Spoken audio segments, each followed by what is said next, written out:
to believe and to be convinced in the power of Allah subhanahu wa ta'ala is also what makes a mu'minah different from others.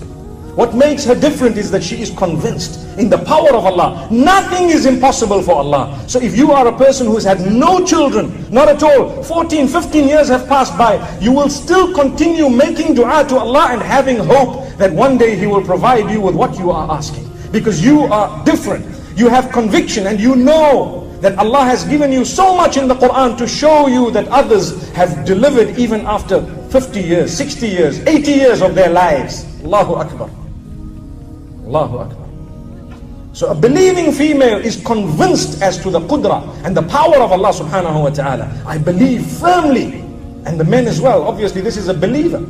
We believe firmly that Allah subhanahu wa ta'ala can do anything. He can do absolutely anything. Nothing is impossible for Allah subhanahu wa ta'ala. That's what I believe. That conviction is what cures you when you are sick. Do you know that?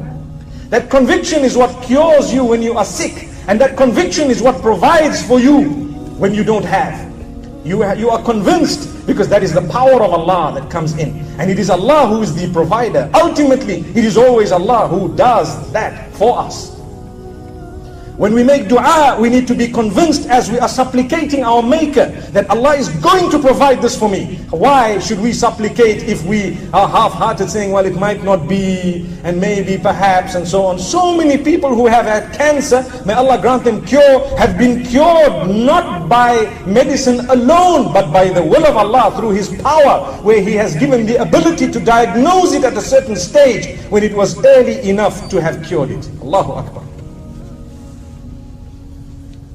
And I can tell you something else. Sometimes we are affected by that disease, and yet through our dua, Allah cures it for us before we ever went for diagnosis. So we don't even know. Only the day we die and we meet Allah, we might know one day you were sick, but you had such a detrimental disease. Through your dua, we cured you before you even went to the doctor to get it checked and to diagnose it. Allahu Akbar.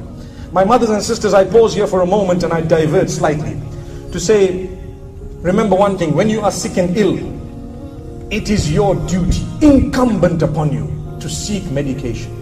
It is your duty. Do not rely only on dua. Dua is a part of it. The conviction in the power of Allah is definitely holistic, without a joke. But at the same time, when Allah has given you ability and capability and capacity to go out and seek medication, you must do that. You must go out. You must test yourself. You must check yourself. You must diagnose as part of your duty unto Allah. He has given you an amana, which is the body of yours. This body does not belong to you. It belongs to Allah. You need to look after it. If someone gave you a car to look after whilst they were out of the country and you happen to damage it, wouldn't you go and repair it?